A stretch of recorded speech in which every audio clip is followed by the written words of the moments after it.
am really tired. Good evening, everyone. I'd like to welcome everyone to the March Kings Board of Education work session. Mr. Morrow, can you please call the roll? Ms. Phillips, Here. Ms. Groff, Here. Ms. Cowan, Mr. Belfrom, Here. Mr. Skrull. Here. Please join me in the Pledge of Allegiance.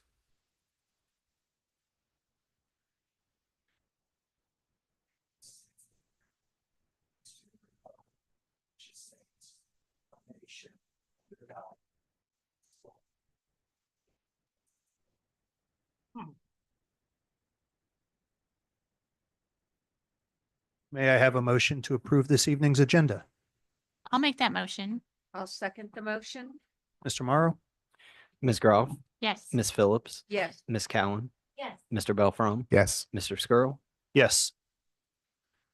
First item on our agenda this evening is reports and presentations. I'm going to go ahead and hand it over to Mr. Sears. Yep. Thank you, Mr. Skrull. Appreciate everyone this evening and here on this beautiful evening. Wanted to take a few minutes this evening to just provide some data and information to the board and community around where we are with some enrollment changes within our district, some staffing information and financial data as well. Just as we constantly analyze where we are, when we look for efficiencies, when we analyze kind of some comparison numbers, I think this is important data for us to analyze. So as we look to see, are we on track as far as a lot of different things, but it also provides some validation and explanation for some of the issues that we see here in Kings and challenges as well. So we'll kind of walk through this evening. Certainly, board, if you have any questions throughout, let us know. The first slide, I just want to point out, because this will be referenced throughout this conversation, is that over the last few years, since the passage of our last levy, the board and administration have worked significantly to either generate or reduce approximately $7.23 million. These are big numbers, and a lot of effort and work have gone into this as far as hiring practices, some personnel savings plan, insurance changes, a lot of things that have been behind the scenes. And I know we've talked about this previously many times. And this is work that we're doing to make reductions and become more efficient without impacting the classroom instruction and the instructional experience for students. And so we're continuing to work on that daily, and with the goal of approaching approximately $8 million in either revenue generation or savings prior to the start of next school year. So this is stuff we do every day. It's work we're talking about constantly on how we can become more efficient. And we look at every position, every situation, everything as an opportunity to become more efficient over time. So I remind the board and community of this. This is something that we continue to do, and it's a lot of work over the last couple of years as we've tried to become more efficient. So for the rest of this conversation, we're going to look at two different comparison groups. So the first one is a neighbor peer group. And these are neighbor peers that either touch Kings School District or are similar, just that are in the local region. But we've considered that a self-identified neighbor peer group. And then on the right is the Ohio Department of Education Workforce identifies the top 10 peers for Kings throughout across the state. So whenever the ODE or ODU analyze our enrollment, performance, efficiencies, lots of different things, they are utilizing that top 10 peers. So it's really important for us to. These districts on the right are made up of similar enrollments, demographics, different densities, property values, income levels. So they are districts that are very similar to Kings across the state. So it's often easier for us to look in our neighborhood or the backyards of our neighbors. But it's also important that we analyze from a state level, this is who we compare to. So the first one will not be a comparison, but it is just, and Mrs. Gould, can you go to the next one, please? Thank you. This is just analyzing our enrollment over time. And so you can see we've analyzed this. We constantly talk about it, but in Kings, we have analyzed and looked at enrollment, we have in February reached the 5,000 plateau and status. And so we're continuing to see that over time. You can see where that is the last few years. That trend line is trending up, but you can also see it validated with the data points. On the next one, it looks at grade level enrollment. And so we've talked about this over the past couple of years. And this is just a reminder that currently we have approximately 300 more students. It's almost exactly right now, 300 more students in grades 1 through 6 than 7 through 12. You can see those bars and where they are around the 400 per grade level status. And you can see where we are from a 7 through 12 standpoint. So we're experiencing the growth, we're experiencing enrollment growth, but it's also it identifies well in our lower grades in that 1 through 6 level. We're expecting that to continue. So as we look at this, when we look at our neighbor peers, so let's look at enrollment change over time. So this is one that we can easily, this is taken directly from the ODE school enrollment data throughout the state. This is from 22 through 25. 2022 through 2025, you can look at the enrollment change for neighboring districts. So you can see where Kings is on the far left, about a 3.6% increase in total enrollment. And then Lebanon, Little Miami, Loveland, Mason, Springboro, and Sycamore are to the right. The only districts that currently are seeing growth in this model in the data collected from here is Little Miami and Sycamore. Other districts have a little bit declining enrollment, and some is very minimal, some is a little bit more significant over time. But I think it's important because as much as it's easy to compare ourselves to our neighbors, but not everyone is experiencing growth currently from like we are in Kings. The next slide talks a little bit about Kings growth. So in 2022 through 2025, from the ODE school enrollment data, we break down subgroups based on how the classifications through the Ohio Department of Education, how they identify students. So we have different subgroups identified at the bottom of the graph. With our Asian population of students on the left side, has seen a 91% increase over those 3 years. We've seen increases in the other different subgroups as well. We've seen a decrease in our white students, and we've seen a significant increase in the economically disadvantaged students within our school district. And so it talks about a growing diverse school district that the data identifies, yes, we are growing, but then we are becoming more diverse as a result, not only from an ethnicity standpoint, but also from a socioeconomic standpoint as well. The next one is just a different way to look at ethnicity, just modeled differently, just so it's visually, you could see the colors represent. This is taking out the economically disadvantaged piece of this, but you can see we are a growing, diverse school district with our Asian population growing significantly. We're seeing that consistently, but our white population is dropping just a little bit, is declining. But overall, as a district, we're continuing to see growth.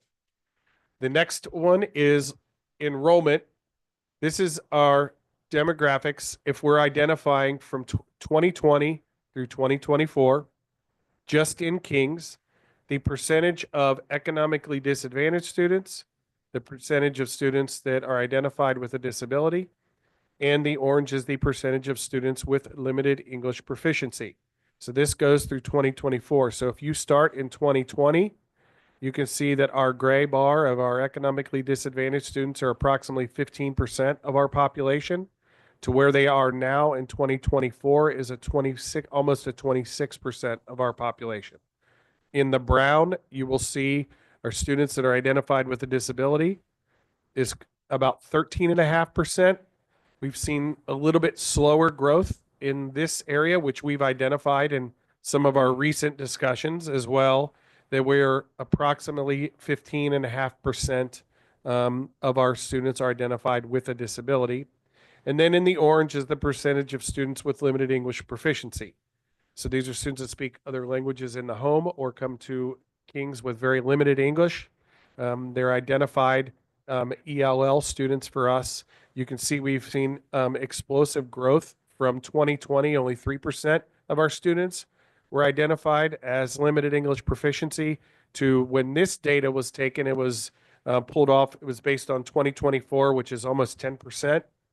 And we in 2025, we currently have 712 students that are considered limited English proficient. So between 2024 and 2025, we've seen a significant increase in the number. That number is approximately 14% at this point if we were going to really roll that out to a percentage standpoint. So we're seeing continued growth. This graph also identifies that some students may be identified in more than one category. So they might be limited English proficient, but also identified with a disability, or they might be economically disadvantaged with that are also ELL. So it doesn't, it's a significant growth, but it doesn't mean that 50% of our students are in that category of one of those three, because many of those kids may have more than one designation, and we didn't chart that out to be a number. But the point of this is seeing the continued growth that we're having in our district as we have identified that we are a beautifully diverse community serving increased needs of students. And we have students, for example, that are coming into our district that are limited English proficient that require necessary services for us to educate them properly. And so that's the challenge that we have in Kings. If you go to the next one, Mrs. Gould, you will see how our current neighbor groups in 2024 relate to that. So Lebanon is the first school. Then we have Kings, Little Miami, Mason, Sycamore, Loveland, Springboro. You can look at some comparisons on the number of students that are considered economically disadvantaged, the students with disabilities, which we're higher than most in our district, and we are seeing significant growth in the limited English proficiency population, which looks vastly different than other districts with that we are neighbors with. Only Mason has a larger limited English proficient population. And this is, again, based on 2024. We know those numbers that now are much higher, but this gives a little bit of comparison. So oftentimes it's easy, again, for us to look at neighbors and compare to our neighbors, but each district is individual. And if you look at Springboro, it looks just a little bit different as terms of of diversity within that school district. And so we're beautifully unique in Kings and celebrate and are extremely happy with the students that we have. But these also are students that deserve a high quality Kings education that require resources to effectively deliver that instruction and grow them as our community and our parents expect. So this is information that I think is important for us to look at. I'll stop here on enrollment, but I think this is important for us as we've identified that we have seen increased cost in our district due to the diversifying needs of our students. And I think it's absolutely necessary for us to do that for what's best for our kids. But this data identifies specifically the challenges that we are having, some of which, and I'll point out, is that currently we have the 712 students that are limited English proficient. And the state of Ohio provides us with approximately $180,000 total to educate those 712 students. That is not as barely enough for what would be 2 ESL teachers in a population that is significantly growing and more intense. So we believe we're vastly underfunded by the state to effectively support our students that need this, and it increases the amount of dollars that we have to use from our general fund to continue to educate students. And so we're, again, underfunded from the state, and this is part of our advocacy that Mike will talk about in a little bit as well. So I'll stop on enrollment if there's any questions, and then I have a few more pieces. Does the state see this data?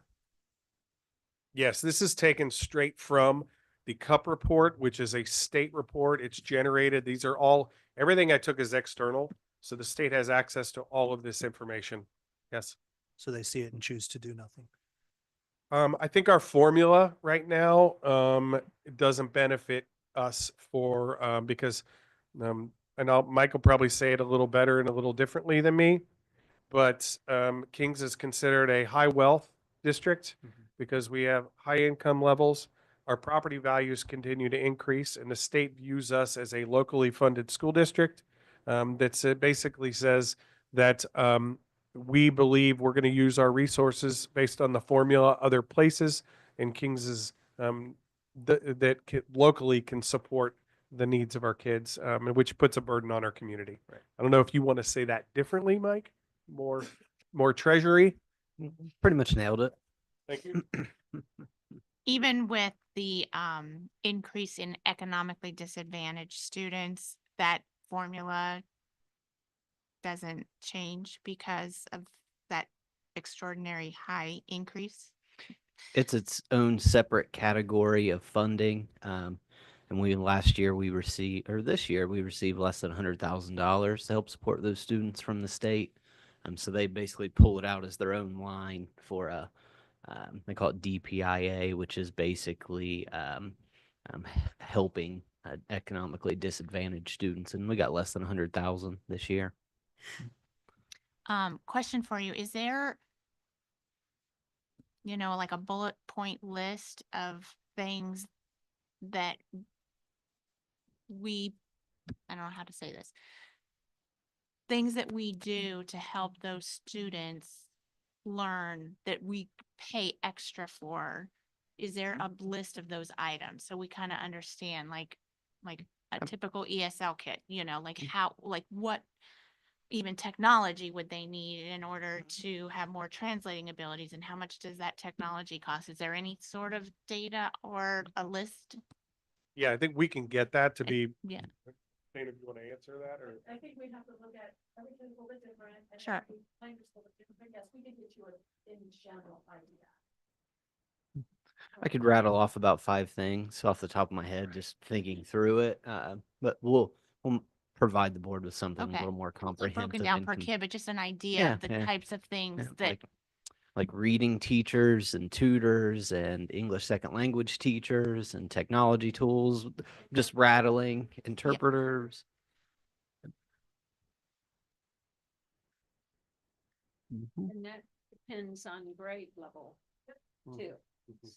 Now, the State Department used to give school districts an idea of the number of students with some type of disability, the percentage that you should have in a district. Do they still do that? This is the first year they stopped it. Okay. And I've been doing it until this report card is not on.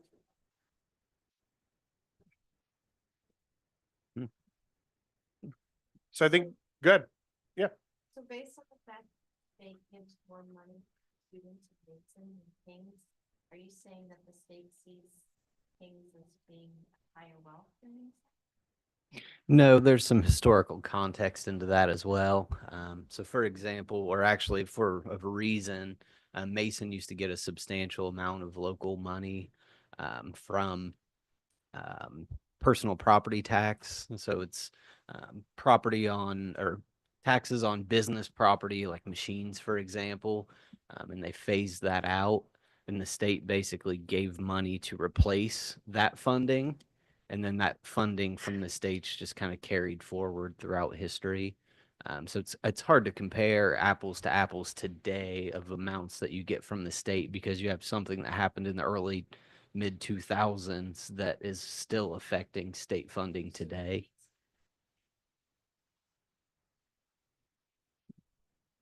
That's correct. That's correct. But they had a larger share in Mason from the bigger businesses. Uh-huh. Correct. Yeah. hmm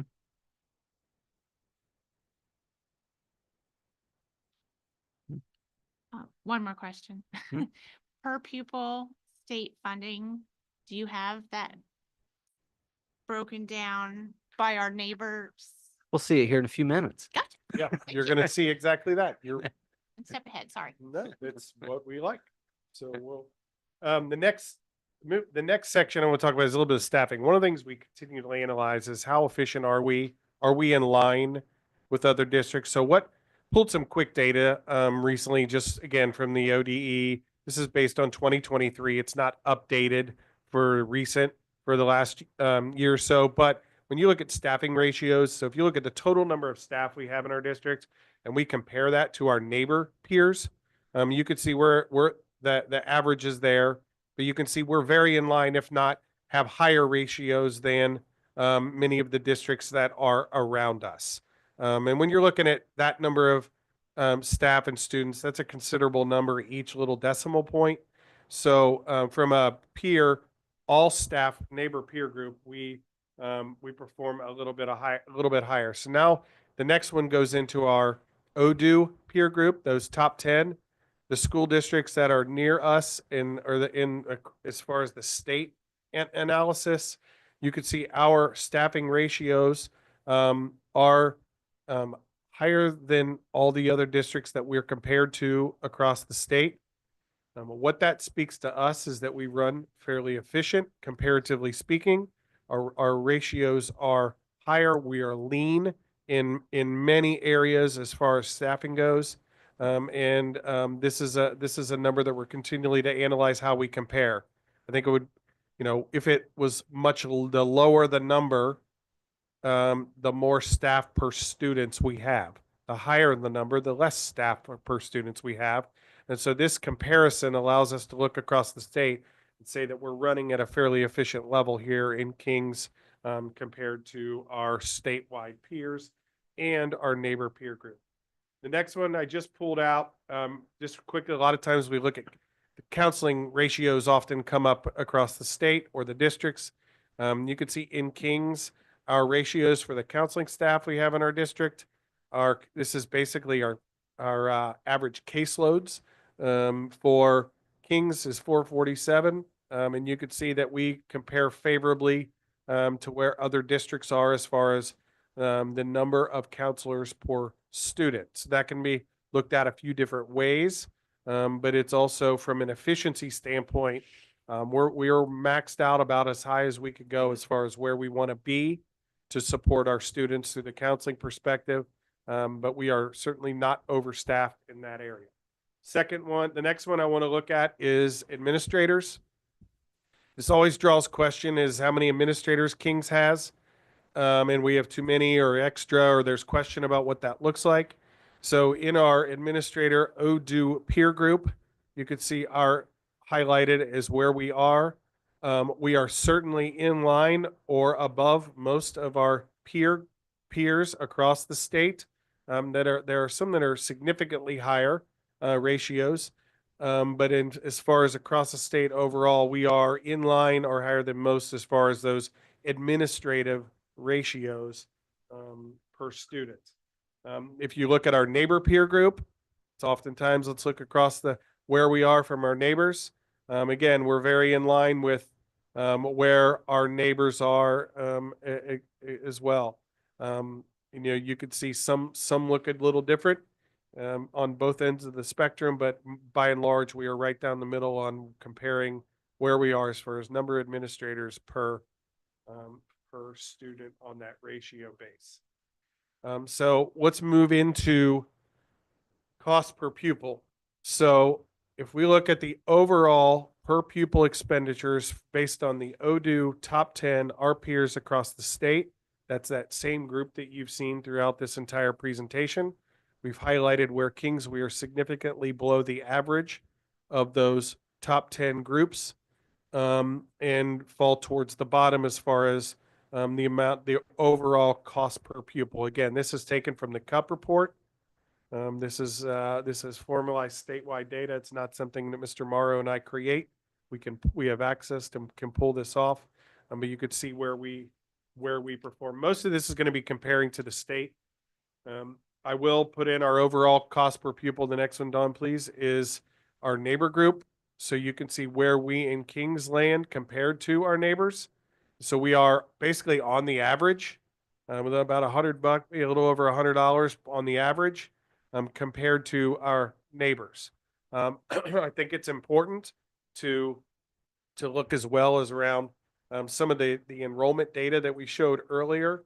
And there's some comparisons to per pupil expenditure it can do some analysis on diversity as well.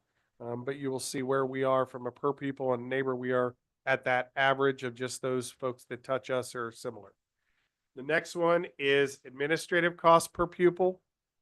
So from the ODU top 10, these are our comparison districts across the state. You can see where our administrative costs per pupil in Kings is at the bottom and significantly below the average of the districts that we compare to. The next one is instructional expenses. Top 10 peers ODU across the state. Significant below average towards the low end of instructional expenses. The next one is operational expenses. And I generalize these for this discussion, but you can see where we rank as far as our top 10, as far as overall spending from an operational perspective. So what you're seeing in those last 3 slides are high levels of efficiency as far as cost per student from administrative perspective, instructional expenses, and operational expenses. So in general, summarize a lot of this, we have a growing diverse population. We're continuing to see an increase. We have highly efficient staffing levels across the board, especially when we compare to our peers across the state. And we're running operationally, administratively, on a per pupil cost basis very efficiently as we compare as well. A lot of that's due, I would say, to the work the board has done over the last few years in trying to become more efficient. The $7.2 million matters because that helps change some of these numbers that we see within this comparison.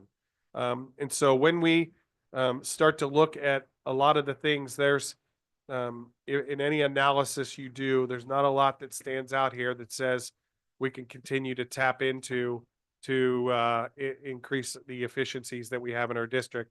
But I think as a board and a community, it's always good to know where you stand because you just don't have that comparison sometimes. I think it's important to see. The last thing I'll say, I'll get to Mrs. Groff's question, is the per pupil revenues. This is how much the state, from the CUP data, this is from 2024. We do not have the most recent one as far as this analysis. This is our neighbor peer group and how each district right near us, what they receive from the state level. So to Mrs. Cowan's question and point you were making earlier, you will see a difference between Mason and Kings at about $1,000 more per student. That's based on that historical perspective of the significant amount of personal tangible property tax that Mason had. That when the Fair School funding formula went in play in 2020, there was a commitment not to fund Mason less than what they were currently getting. So that is factored into, continued to factor into the formula.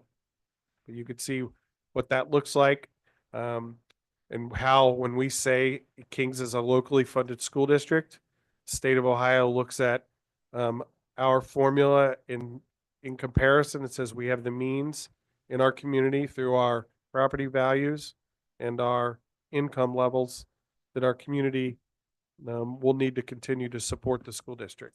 So I think that was the comparison you were looking for, Mrs. Groff, on where we are from a state per pupil revenue. I'll just add on this one. About 2 years ago, the state used to actually report out all of the different money that you get from the state.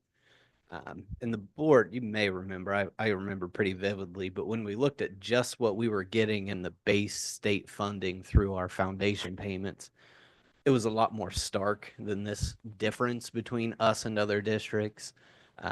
They don't report it like that anymore for some reason. I don't know why, but this is a combination of a lot of different money that you get from the state.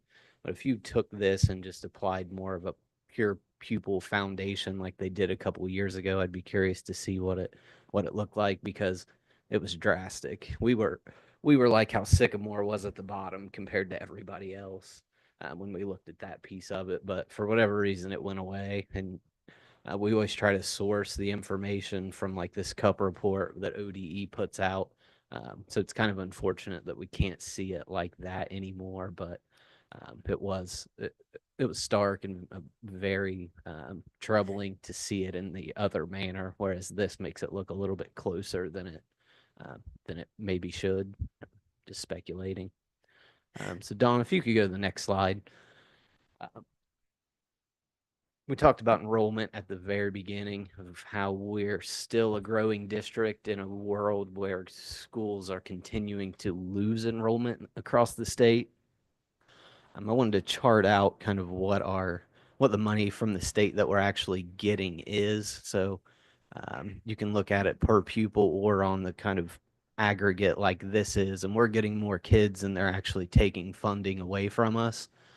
So the 24-25, that's going to be relatively close to last school year compared to this school year. And then we've also built in projections for the governor's budget.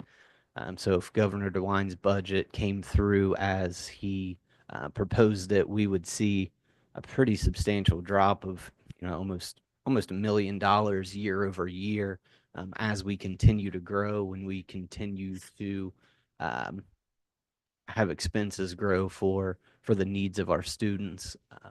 So it's kind of tough to see it this way. And then Don, if you go to the next one, it's pretty tough to see it this way too. $2 million less over this year and the next two compared to what we would have got if they would have kept us flat with last year. So we're talking about the state just simply taking $2 million from us over a 3-year period as we deal with the same inflation and cost increases that everybody else is in their home and businesses. And this continues to shift burden on our community to fund education. So it's kind of a sad state of affairs for Kings when it comes to the state funding side of it. Mr. Sears alluded to this, but we have a state funding group with about 8 community members, and I've included the board on some of this communication of ways that we can get involved, in ways that we are trying to advocate for increased funding levels in Kings.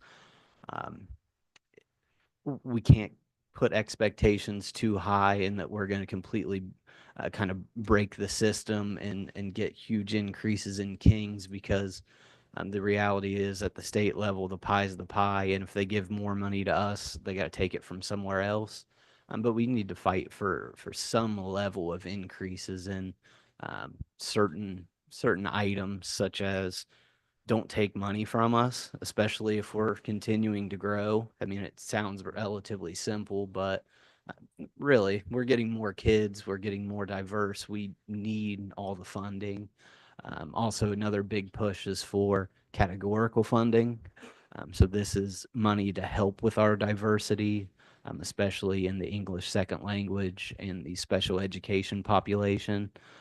So we're working through those bullet points or talking points, sending form letters to our local and high-powered or high-influence state legislators, and then also set up meetings throughout the spring to actually touch base with those folks and include community members in the conversation, because we like to say this, and it's the reality that they hear from superintendents and treasurers belly aching all the time. But if we can get some community members in the room talking about their own story and their own experiences, living in a school district that lives this world where the state continues to underfund us and then take away an already underfunded amount, just how tough that is on the community and individual households. So there's work to do in this, and we're hopeful that that 2 million doesn't become a reality, but that's what the governor put out based on our projection. So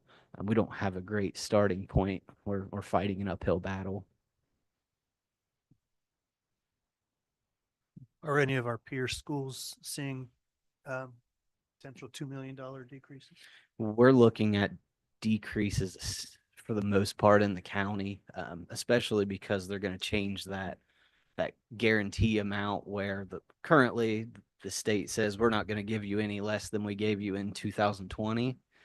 It's almost kind of laughable because it's based on 2020, which is a 5-year-old number at this point. But they're starting to erode away at that. In a lot of districts, 5 of the 7 in the county basically are relying on that number from 2020. So as they erode that, it affects the majority of the county and a lot of districts across the state. And that was directly in his proposal. And that goes against historically what's happened across the state, because normally they say, at the very least, if you're not losing kids, we're not going to give you less. But in his proposal, it doesn't matter whether or not you're gaining kids, we're still going to give you less. So it was something that nobody really saw coming and would have expected.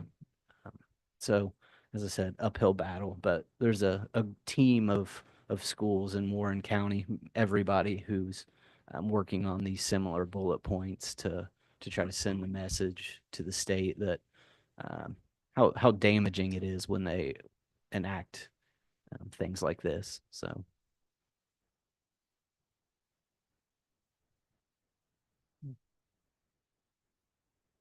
The overall challenge, and I'll just conclude with this, if there's no more questions, is, I think we wanted to highlight tonight that when we say that we're a growing, diverse school district, you have evidence and data that supports that. When we say we're running efficient and lean, and we've made a lot of efficiencies around the edges that don't impact the instructional experiences, you see where we compare across the state. And then you also see that we're losing state funding potentially, which makes the formula here and the reliance on our community even greater. And it puts a burden on the board to be faced with really difficult decisions on the financial future of our school district. And so this isn't a tea and roses. This is a get real conversation for us to understand that we have an obligation and a duty to educate and serve kids, and we do that very well in Kings with the limited resources that we have. And it's really hard to fathom having less resources to do that as we continue to grow in our experiences with our kids. So we appreciate just the engagement from our community. We've had awesome sessions with our community advisory team, with our state funding advocacy group, highly engaged, doing good work. And we're advocates with our county association, multiple statewide associations that we are engaged in this work all the time. So we're hoping for some better news eventually. I do not anticipate that there is a windfall coming to our district, because that's not the way the formula is set up. We're just trying not to lose as much. So that's kind of the big push for us at this point. So appreciate the board's engagement. We'll get some information that was requested. We'll have that ready for next week. And then if there's any other questions, we'll take those. The tab that shows the per pupil expense and the per pupil state funding, can we get those added to the fiscal responsibility Absolutely. tab on the website? It's great. Otherwise, I'll call you It's great. all the time for them Love like I that. normally do. Love that idea. Okay. It's sad when we think about the burden to our community to keep funding schools. And then as a district, that's one burden. The next burden is the cost of just educating students and how all of the prices are going up. And then that the state, on top of all of that, is cutting some of the funding. So definitely a depressing story right now. I agree. And I also think it's not fair to our teachers, our counselors, and our administrators. Like we're running at such great ratios, and we should be able to supply them with more help. But then the state funding doesn't allow us to do that.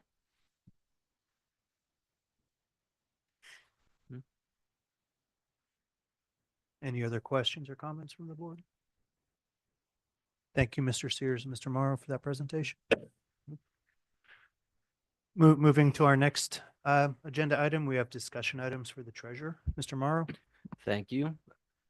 Items 1 and 2, typical minutes from the prior month. Ask if the board can take a look at those over the next week and let me know if there needs to be any changes. We also have the financial items, our typical monthly financials where we compare the forecast to more actual and accurate data based on changes throughout the year. So we're 8 months in. There's some good news to report here. We're running better in revenues and expenses than forecasted, which is always great. We're within about 1% on both. So we haven't seen a huge windfall, but we are running a little better than projected. Say this every time I present the forecast twice a year. I try to be realistically conservative in both of these because if we're within 1% the wrong way, then we get a $1 million windfall. If we are 1% the wrong way, then it's $1 million into our savings account that we have very, very small savings account anyway. So looking good so far. Revenue's up about 500,000 over projections. That's primarily due to interest rates remaining high. Earlier in the year, we thought we would see some cuts in interest rates, so our interest revenue would be down. But without those cuts, it's remained strong. Looking at about $800,000 this year in interest for our investments, which is awesome. It's just 800,000 added to the bottom line. Expenses, we're running about 700,000 better than what we projected at the last forecast. I was pretty aggressive when I put projections in for special services. We've seen astronomical increases the last couple years. So I didn't think I could make the estimates high enough. So I overshot it a little bit, which is better than the other way. So now that we're 8 months in, started to kind of back off on that a little bit. So that's great news that we're coming in under. And if the board has any questions as they look at this, you can call me or you can ask me next month or next week, excuse me.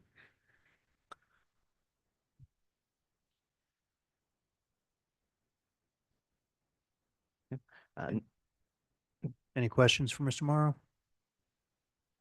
I just was going to ask you to clarify when we make that kind of money, that kind of revenue due to interest rates, that is baked into the 5-year forecast, correct? Absolutely. Yeah, I just didn't want someone to say, well, I got a windfall of 800 grand. exactly. No. So we bake in a certain level based on projections and projected income, interest rates. So we had built in about 600,000, but now it looks like we're going to be at 800,000. So that's kind of that 200 delta that we seeing, which is awesome because it's just money added to the bottom line. So I know it hurts the kind of the world when interest rates are high, but this is one place where it helps us. So Thank you. I Thank thought you. the same thing, Stacy. I appreciate you clarifying that. Number 4 is the tax rate resolution. So back in January, the board approved asking the county budget commission, which is the auditor, treasurer, and prosecutor, to continue all levies and levy our bond at the 7 mills that was promised during the bond levy, 7 mills for debt. And the county did agree to the 7 mills for debt and to continue all of our operating levies and permanent improvement. So that's just the formal spelling that out that the board is still approving that as well. Number 5, estimated revenues and expenses for the year. We've seen some changes in some of our grants. So to add a little perspective first, we estimate our revenues and expenses, one based on the forecast for our main operating accounts. And then we also have various federal grants and state grants that kind of get built into this estimates of revenues and expenses. So as those grants change, we have to update the revenues. So we've seen about an additional $100,000 in federal grants over what we thought we were going to get earlier in the year, which is great news. So this is the board. I'm asking the board to reapprove the estimated revenues and expenses, with the primary changes being to the federal and state grants.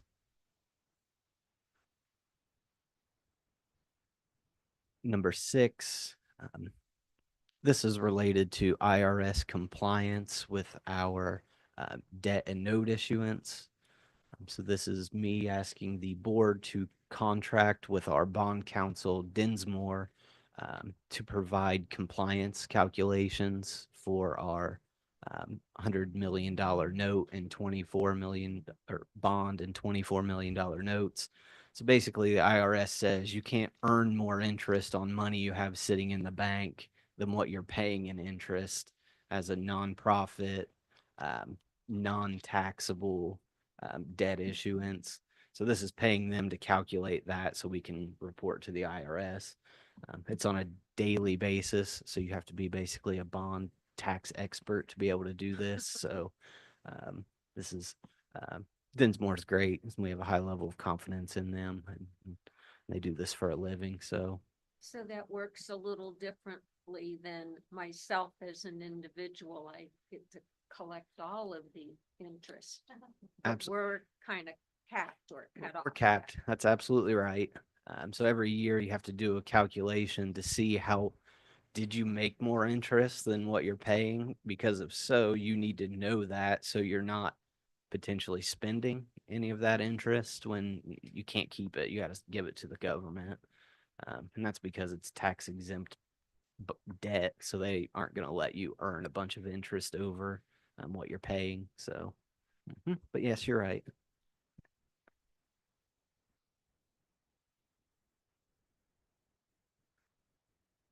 And then number 7, public records log. You see, we're in pretty decent shape. Have 2 outstanding from the last week. Should be able to get those in the next week or so. So I'm in pretty good shape there. Thank you for keeping on top of those. Absolutely.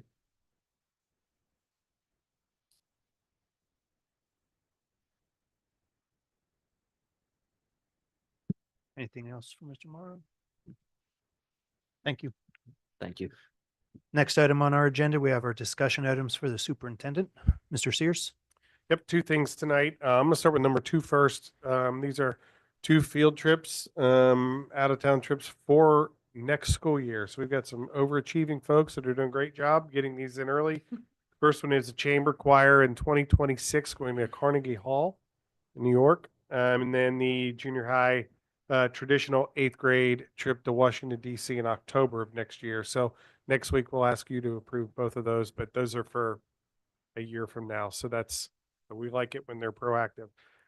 Number 1 is an OFCC phase submission. So this is part of the normal OFCC process, basically looking at our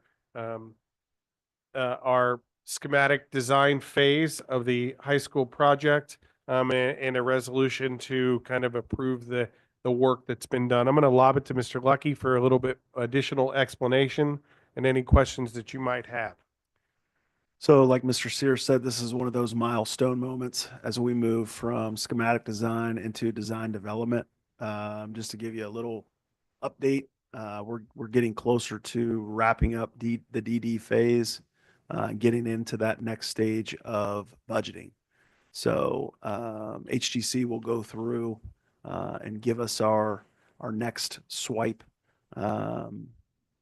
Probably in about the next 30 or so days, we'll start to see some information from that. The other 2 documents, this is the very front end of the ELP project.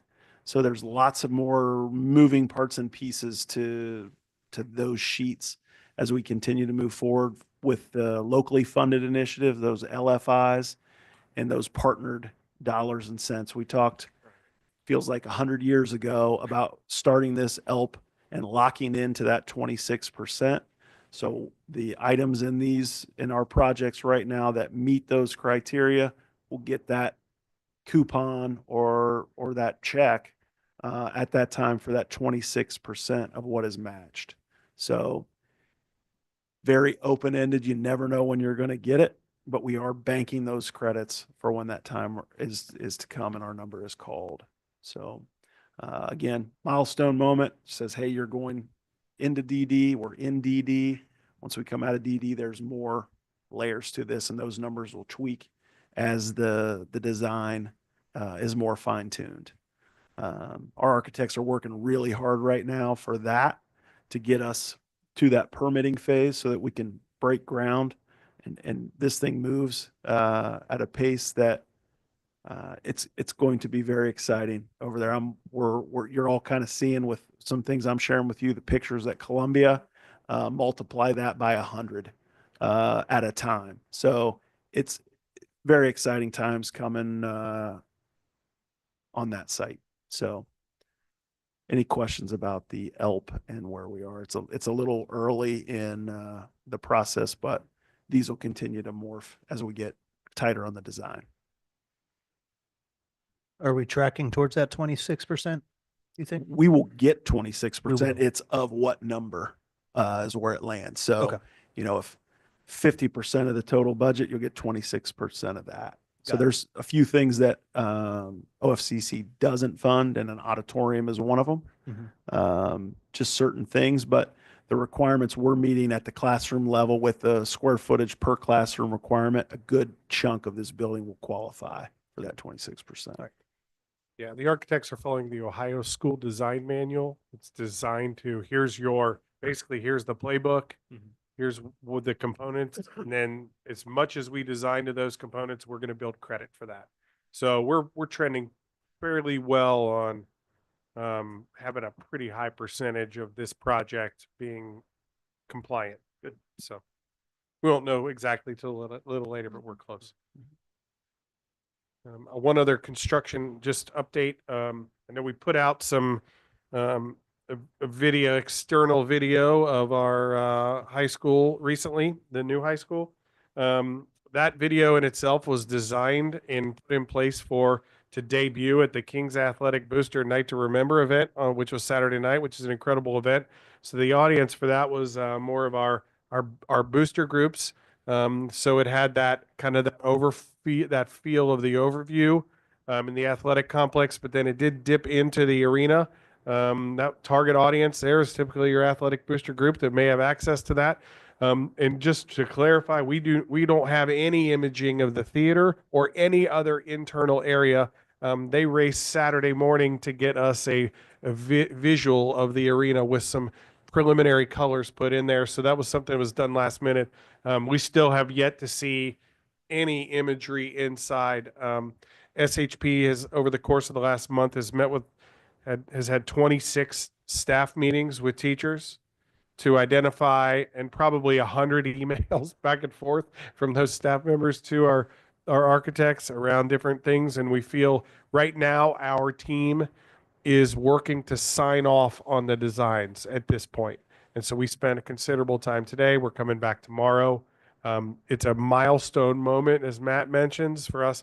We sign off on that, and then they put the pen to paper. They drill down to the details, and we start to get I'd say about a month, we'll have another budget estimate on where we are, and then we make adjustments. So it's trending well. We're on pace, and we're continuing on that June 1 groundbreaking. So Video has 4,300 views since Saturday. Community's excited about it. Very much so. Mr. Lucky, even though the groundbreaking is June, will there be any clearing prior to that? Probably not. Okay. We looked at the cost benefit and how many weeks it could buy us, because we're all at the little bit of the mercy of the Indiana bat migration. So we looked at that cost benefit and how much time it were to buy us, and right now it doesn't look like it's going to happen. We looked really hard at what that could look like as far as permitting. It wasn't worth the cost to stage that company twice. So to buy the little bit of time it was going to buy us. Sure. Yeah, we're we're looking at every avenue to expedite the process to get this thing, get it rolling. I'm just excited to see bulldozers out there. It's going to be great. I think I stepped out of a meeting last week when I saw your email with more pictures from Columbia because I had to check it. Yeah. Yeah. And Dawn's going to share some stuff out in some future stuff, but Columbia is coming along great. It's a interesting project in that we're kind of working from the inside out. So the first thing that you saw was the seat wall in the courtyard because we can't get back in to do it later. And that's the big reason, we chose to move with that. So the seat wall's actually up and in there. And you guys will see some pictures of that if you haven't already. I'll share those. So we'll start working our way out of the courtyard right now. So the footer is just about complete, and they'll start blocking up the walls possibly Friday, but definitely Monday.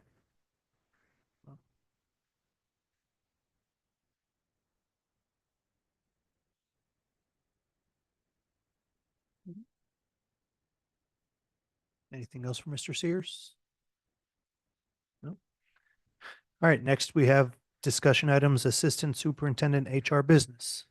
Good evening, President Skrull, Kings Board of Education. 4 items under my section this evening.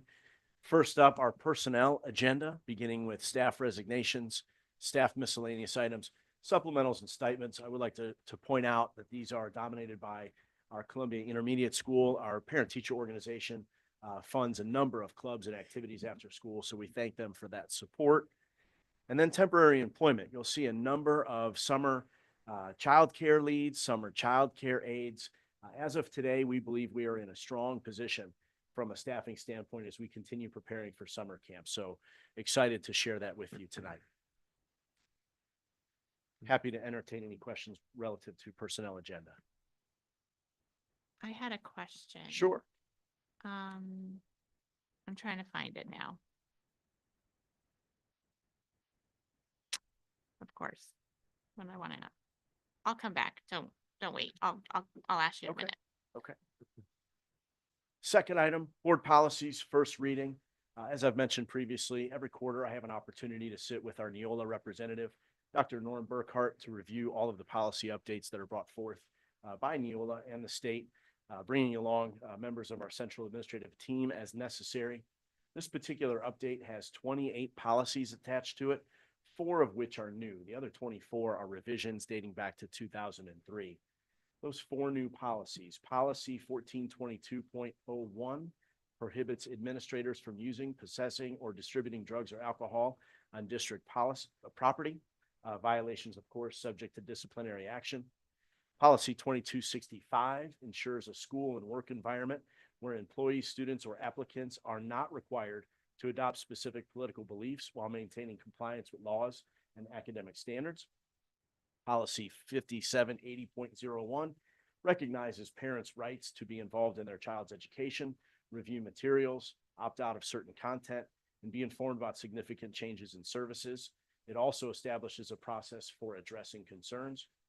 Policy 7421 provides gender-specific multi-occupancy facilities, allows accommodations for special circumstances, and permits access to opposite-sex facilities only in specific cases such as emergencies or assisting a child. Those are our 4, just a brief overview of our 4 policies that are new to this particular adoption. I appreciate your summary Sure. on those policies. Thank you very much. You're very welcome. Happy to answer any additional questions relative to our board policy update. Item number 3, we are recommending next week our before and after handbooks update for our childcare programs. There are minor updates. They are highlighted in those documents. Mainly, those are an updated registration process, calendar dates and times, and a sibling discount. So those are the 3 major changes that are relatively minor when looking at the overall program.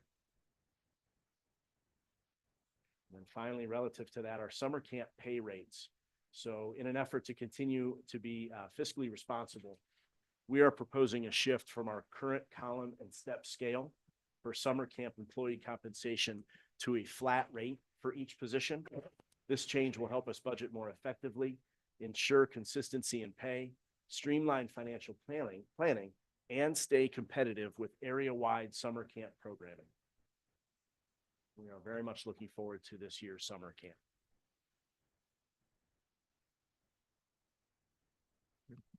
Those are my updates for this evening. Thank you. Under personnel. Yes, There was an abbreviation ESY. Yes. I'm sure I should probably know what that, I just can't think of what that would mean. it is extended school year. Thank you. You're very, very welcome.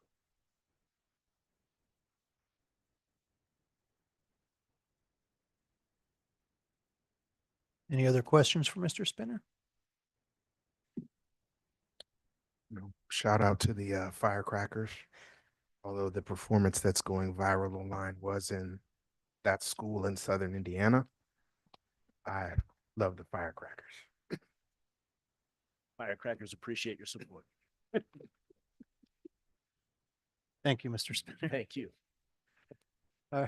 Next item for discussion is Assistant Superintendent Educational Programs.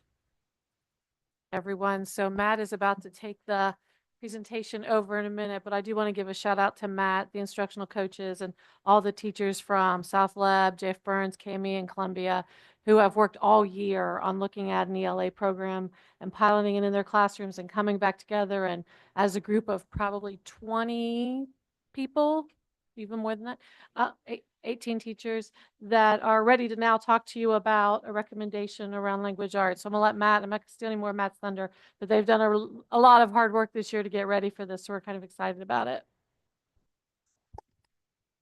I just wanted to start by just stepping you through kind of our process, just so everyone is aware that in addition to explaining kind of what our recommendation is going to be and kind of talk a little bit about the costs, that it isn't something that we've taken lightly at all, that we've taken great thought and care to think about the needs of our students, the needs of our teachers in this particular area. So I just want to preface kind of with that. But just to kind of start a little bit with kind of what we've been working on, some of which I've been updating you as we've moved along.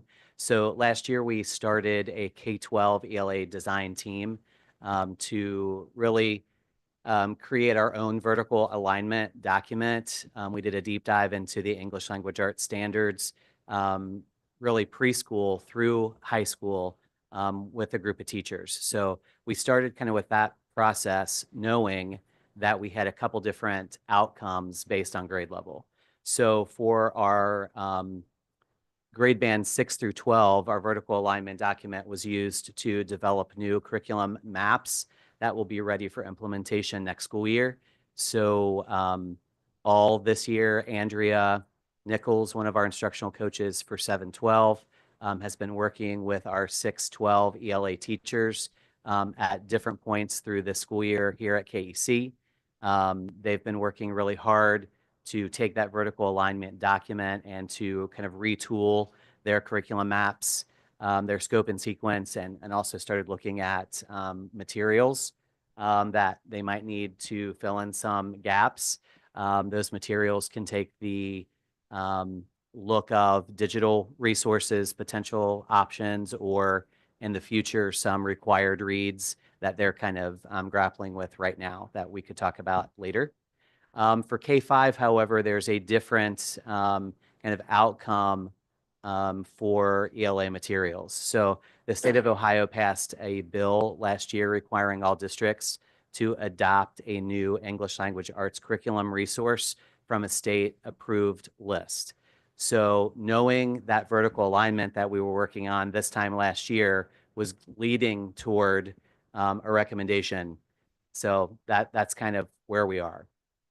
So as we have developed this new ELA alignment, our team, me, our instructional coaches, we started researching these state-approved options. So the state has, on a fairly regular basis, released lists of published materials that we can begin to look at. We participated in vendor fairs. We talked with many publishing representatives. We talked to other school districts that were using programs that we were considering. And so ultimately, we wanted to kind of narrow down that list to look at programs that we thought would best, as I said, meet the needs of our students, our teachers, that would align to our goals around personalized learning and also the Power Five. So we were preparing for a pilot in the spring of last year. And the next slide.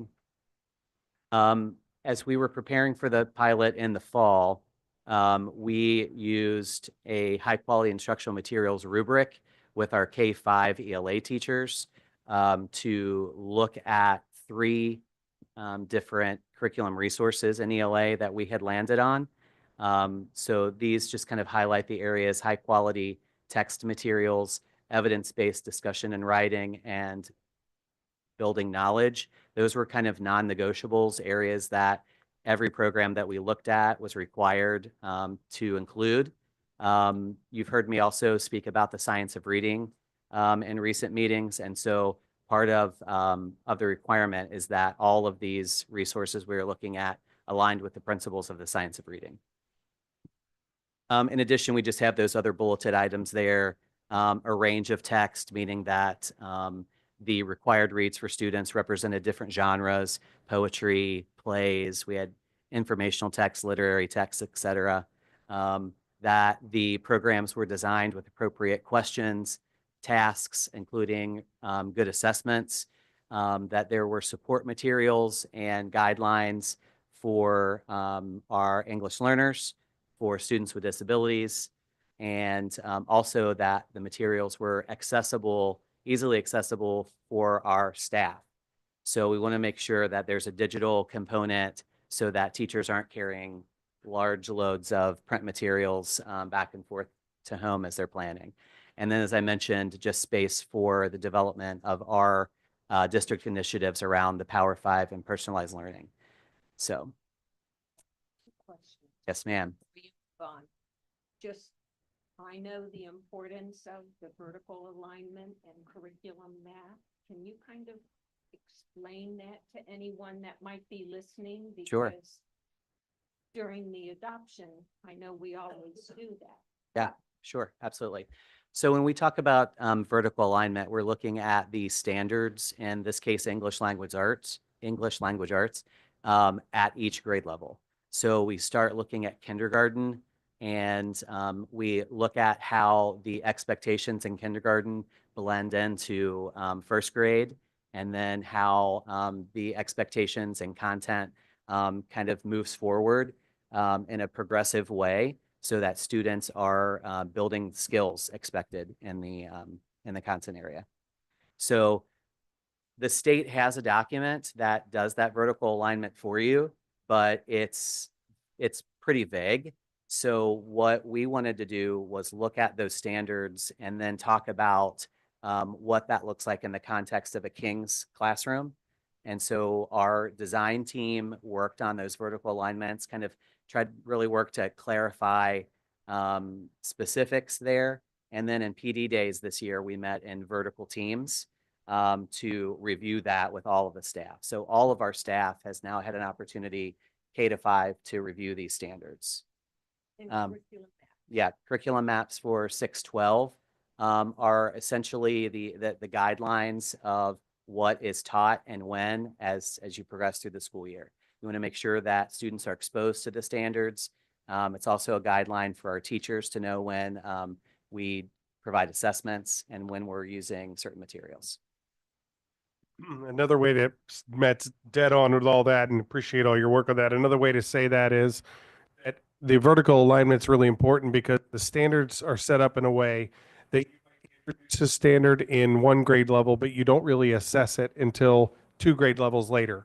And so that alignment's important to understand that in 3rd grade, you may introduce this content, this standard, but it's really not assessed for mastery in 5th grade until 5th grade. So that alignment basically we have to introduce here, but we don't need to teach it to mastery.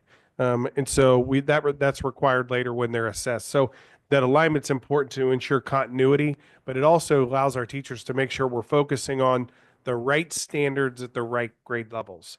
And so that's a hard thing because when teachers teach things, they wouldn't teach everything to mastery, but it may not be required until later. So that's part of that alignment piece. Yeah, thanks, Greg. That is an important piece. And when you look at the way the standards are written, they are written in grade bands. So you have a K-2 grade band, and then you have a 3-5 grade band, which kind of explains the kind of cutoff at the state level for required text. So. So after using that rubric and having vendors come in, we had 3 vendors actually do presentations for us. There was one in particular that on that day after lunch, the teachers came back and they said, Matt, we don't like this program. It was kind of universal, kind of surprised me a little bit, but I'm like, okay, it's important for the teachers to, like the resources and kind of what's included there. So we landed on these 2 programs. So the first one there is Wit and Wisdom on the left, and the one on the right is REL Education.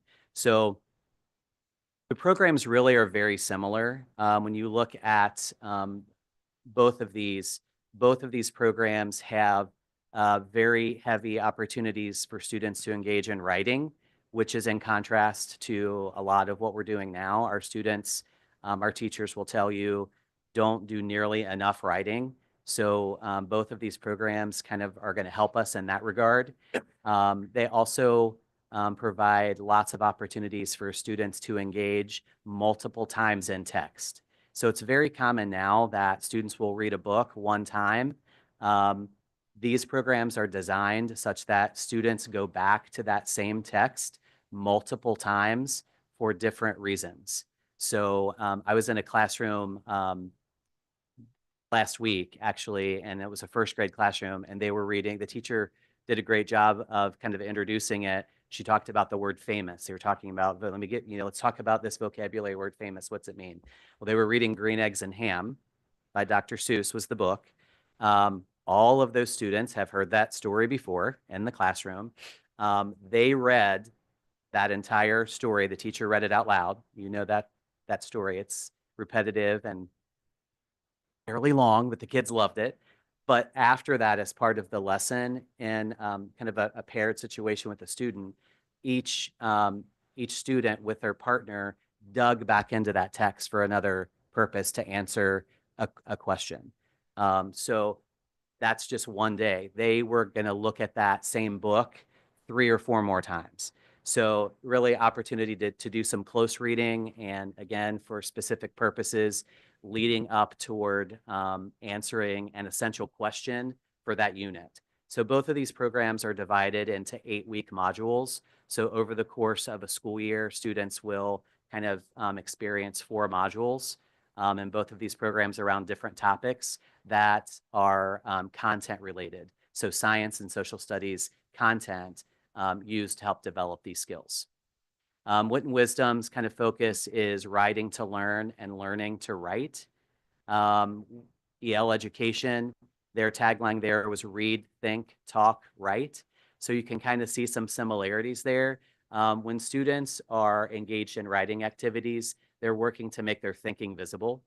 And so not only are they kind of getting their thoughts out on paper through process, they're also then learning the craft of writing through different graphic organizers and experiences that the teachers share in the lesson. So they're learning the craft of writing in addition. Both of them also have different assessments that are included that are writing pieces. So they have mid-module writing assessments and then end-of-module writing assessments. So that's just kind of an overview of both of those programs. The next piece that we looked at was cost. So you heard our presentation earlier, so this is not lost on us that this is an expensive endeavor. But this is kind of the information as we were kind of doing this portion of recommendation. So EL cost proposal, you can see there was $466,000 and some change. That included all print materials. EL Education is actually an open resource curriculum, which means that it's available for free online. So you can get on and look at the lessons and the scope and sequence, but all of the print materials you have to purchase. So that's where that first number comes from. Those are all print materials. Then the program developers also have professional development estimates. And so those estimates kind of ranged based on a low touch at $70,000 for next year to a high touch professional development package, which was $115,000. So that's kind of EL in a nutshell. The Wit and Wisdom cost proposal was roughly $325,000. That included all the print materials. Wit and Wisdom does have a digital license, both for teachers and students. That's included in that cost, as well as an assessment and reporting platform. And then professional development estimates from Wit and Wisdom Publishing is $39,000 next year. So Wit and Wisdom does have a estimated recurring cost for digital licenses. So those are both for students and teachers. And so we're looking at a $325,000 initial outlay for all the prep materials and resources to get started next year, and then $40,000 a year for digital pieces. And of course, those costs do not include any added classrooms that might come in the future, replacement materials that are expected over time, because there are a lot of trade books that are used in the different classes. I wanted to do kind of a little bit of a comparison to put that number in perspective a little bit, because we haven't adopted an ELA program at the elementary for quite a while. So we last did this work in 2016. And so we spent in 2016 $433,000, and that was for a K-4 adoption of benchmark education. So that included all of the print materials, teacher kits, et cetera. And then we spent an additional $119,000 in subsequent years for increased enrollment, teacher kits. Greg talked about, we've added students, so we've added classrooms, and so we had to buy extra materials for those additional classrooms. So when you think of inflation and kind of how the world changed post-COVID, this is not as bad as I was expecting. I don't know what my buddy Mr. Morrow over there thinks about that, because he has a different job to figure out how he wants to pay for it. But that's kind of where we are. Ultimately, then our next slide here is what we landed on. So in all of the conversation, I had an opportunity to visit and talk with every teacher that's piloting the program. We landed on Wit and Wisdom as our recommended resource. And I just listed some bullets there of kind of why we landed there. We met twice. I neglected to tell you that this teaching team that piloted the program, we looked at the resources. All of those teachers received training in December on those resources. They received their items and then started piloting after the winter break. So they've been working on this since January. We met as a team again in early February as kind of a check-in and to talk about similarities. And then we met again on March the 4th to kind of do a final check-in and to see if we were ready to make a recommendation. And so this is kind of where we landed. Wit and Wisdom is a knowledge-based curriculum. It has high-quality, engaging text that teachers report that students really were enjoying in the module that we piloted. As I said before, every module includes opportunities for students to engage in writing, which is an area of need for us, for sure. It includes good instructional strategies. We talk a lot about instructional strategies that are used in the classrooms. So it's a nice framework. It is not a scripted program, but it is a nice framework for teachers to utilize.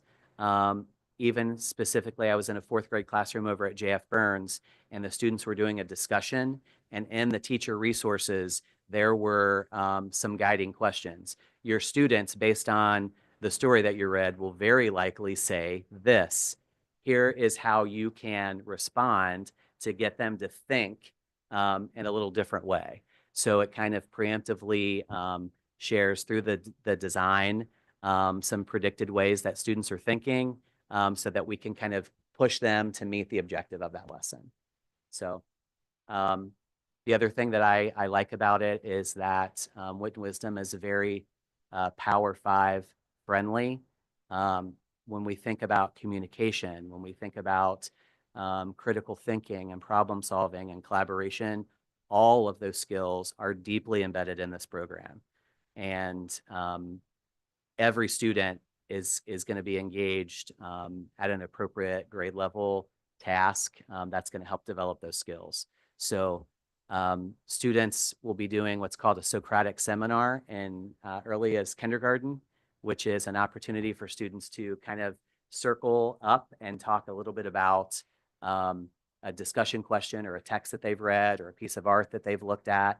And that's something you typically haven't seen until students are much older. So that's just an example of an exciting thing that's to come. Thanks, Dana. So there are, of course, a series of required texts that come with each unit. And so I've enlisted the help of Mr. Chamberlain down there. What we're doing is we're taking all of the required texts and we are running those titles through a similar process that we use for our collection development for our library system. So if there's anything there that raises a red flag, we'd be able to see that we might be able to make an adjustment. So that's not a part of a state requirement. That's just something that we felt prudent in Kings to kind of add to our process as well. So Chris is working on that, and so far so good. Nothing's come up that we think is alarming, but any questions for me or Mr. Morrow? I guess for Mr. Morrow, like there was a bill that was passed to mandate this, but the state doesn't assist the districts in paying for that? What do you call it? Semi-funded or partially? I Or call it a sort of funded mandate. Sort of funded It's mandate. a sort of funded mandate. It's Sort not of. an unfunded, but it's a sort of funded mandate. So we saw this, we knew it was coming, and the state sent us $86,000 last year and said you have until the end of this year to adopt something and spend the $86,000. So I've built in with the expectation from working closely with Mr. Sears and the teaching and learning team that we knew it was coming. So I've built in costs into the forecast to see it. But yeah, they gave us 86. Might have been 85,600 to be a little more exact. Sort but of funded. Sort of funded, yeah. So They- for they two based licenses, that- 2 years of licenses. Correct. They based that amount In an on extra a $6,000. survey that we had to complete actually early last fall of what resources we're using. So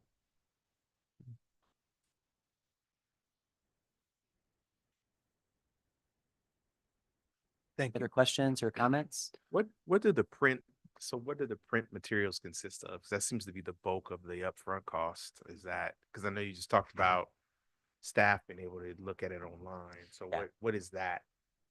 So there are print teacher materials that are available also online in a digital format, but there are materials that just come with a teacher kit. So we can't elect not to have that. Right. It just is part of the package, but it also includes all of the trade books for every okay. module. Yeah, so in some cases, it's one book because it might be a read aloud that the teacher reads. In other cases, every student has a book in their hands. Sometimes they're working with partners, and there are 4 or 5 required texts in each module. So that's a number of books, each grade level that is included in that cost. Oh, okay. That's good to know. So Yeah. we don't have to supplement that. That's built in. And I just wanted to say, I think literature review. Yes. That's really, Yes. really forward to do that. I'm going to throw that out that was Matt's idea to do. So he kind of said, we're going to do that, Dana. And I'm also been very proud Matt has gone to every single classroom that's been piloting the program and sat down and talked to the teacher and watched the students. So like he has seen this for both sides. He saw both programs many times. He's been in the buildings a lot. So this has been very in-depth for the instructional coaches and Matt. This has been a lot of this year. Thank you.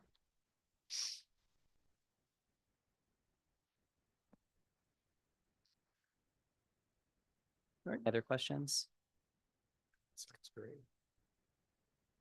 Thank you. Thank you. Next on our agenda, we have items presented by the board. Do we have anything we would like to present this evening? I just want to say thank you to the administrative team sitting around that with looking at the work from Columbia and behind the scenes, getting the high school ready to start. I know as a board, we haven't taken any of your job description things that you do each and every day off, but it seems like we've piled quite a bit more on. So really appreciate all of the hard work that you're all doing to make sure we have the best edition in high school that the state can produce for us. Thank you. Well said, Mrs. Ford. Very well said. All right, next on our agenda, we have executive session. We will be entering into executive session for the following purpose: to consider the employment of a public employee or official.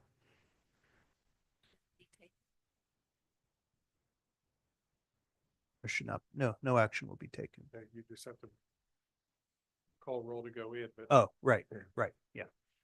Can I have a motion to go into executive session? I'll make that motion. I'll second the motion. Mr. Morrow? Mr. Belfrom, Yes. Ms. Groff, Yes. Ms. Phillips, Yes. Ms. Cowan. Yes. Mr. Skrull. Yes. Please note that this is the last item, so once we come out of executive session, we'll be adjourning our meeting. Thank you.